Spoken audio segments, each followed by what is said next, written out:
എൻ്റെ പേര് രവീന്ദ്രൻ, പേഴംകുളത്തുകാരനാണ്. എൻ്റെ തൊണ്ടയിലൊരു കപ്പലിൻ്റെ കുരുങ്ങി. അത് അടൂർ ലൈഫ് ലൈൻ ആശുപത്രി റോബിൻ സാറും അർജുൻ സാറും അവർ രണ്ടിലാണ് ഓപ്പറേഷൻ ചെയ്തെടുത്ത്.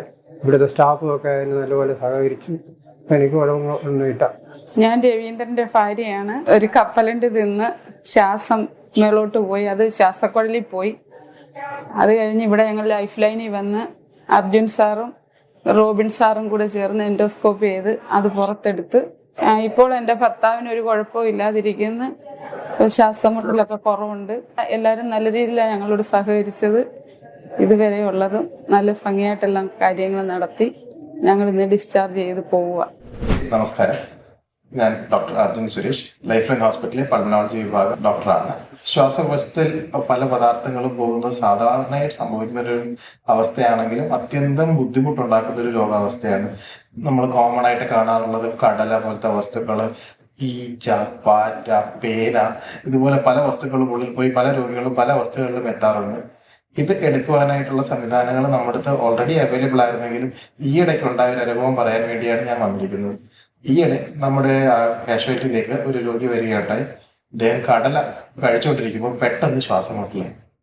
അതിനെ തുടർന്ന് നമ്മൾ CT എടുക്കുകയും CTക്കകത്ത് കടലയുണ്ട് എന്ന് മനസ്സിലാക്കുകയും ചെയ്തതിനു ശേഷം ബ്രോങ്കോസ്കോപ്പി ചെയ്ത് അത് എടുത്തു മാറ്റുകയും അതോടെ അദ്ദേഹത്തിന്റെ ബുദ്ധിമുട്ടുകൾ കുറയുകയും അദ്ദേഹം പിറ്റേ ദിവസം തന്നെ ശരിയായി വീട്ടിൽ വിടുകയും ചെയ്യാൻ പറ്റും. ഇത്തരം സന്ദർഭങ്ങളിൽ പെട്ടെന്ന് തന്നെ കണ്ടുപിടിക്കുകയും പെട്ടെന്ന് തന്നെ ചികിത്സിക്കുകയും വളരെ അത്യാവശ്യമാണ്. കാരണം ഈ വസ്തുക്കൾ ഉള്ളിൽ കിടക്കും തോറും അണുബാധ ഉണ്ടാവാനും സാധ്യതയുണ്ട്. ശ്വാസകോശത്തിലേക്ക് വഴികളിൽ തടസ്സമുണ്ടാക്കാൻ സാധ്യതയുണ്ട്. അതിനോടുപരി ആ രോഗിക്ക് അത്യന്തം ബുദ്ധിമുട്ടും ഉണ്ടാക്കാൻ സാധ്യതയുണ്ട്. പലപ്പോഴും നമ്മൾ വിചാരിക്കുന്ന പോലെ പെട്ടെന്നുള്ള പ്രസന്റേഷൻ ആകണമെന്നില്ല. ചിലപ്പോൾ ആൾക്കാർ വരിക മാസങ്ങൾക്ക് ശേഷവും ആകാം. ഇന്ന് വീണ കടലയ്ക്ക് നാളായിരിക്കില്ല ബുദ്ധിമുട്ട് കാണുക, വർഷങ്ങൾക്ക് ശേഷമാകും. ചിലപ്പോൾ നിരന്തരമായ ചുമ, ശ്വാസം മുട്ടൽ, ഇതൊക്കെ ആയിരിക്കും ലക്ഷണങ്ങൾ. എന്ത് കഴിച്ചിട്ട് മാറുന്നില്ല.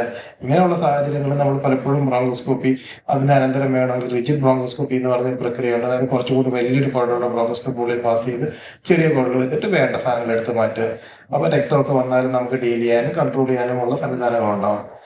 ഇത്തരം പ്രക്രിയകളൊക്കെ നമുക്കിപ്പോൾ ഇവിടെ ലൈഫ് ലൈൻ ആശുപത്രിയിൽ അവൈലബിൾ ആണ്. അതുകൊണ്ട് വിചാരിക്കുന്ന പോലെ എല്ലാ ശ്വാസതടസ്സങ്ങളും എല്ലാ കുറുങ്ങലുകളും ആസ്മയോ COPD ആകണം എന്നില്ല. അതിൽ ചിലത് നമ്മളിപ്പോഴും പണ്ടൊക്കെ വിചാരിക്കുന്നത് പോലെ ശ്വാസം മുട്ടലല്ലാതെ മുൻപ് പോയിട്ടുള്ള വസ്തുക്കളുടെ അനന്തരഫലമായിട്ടും ആവാം.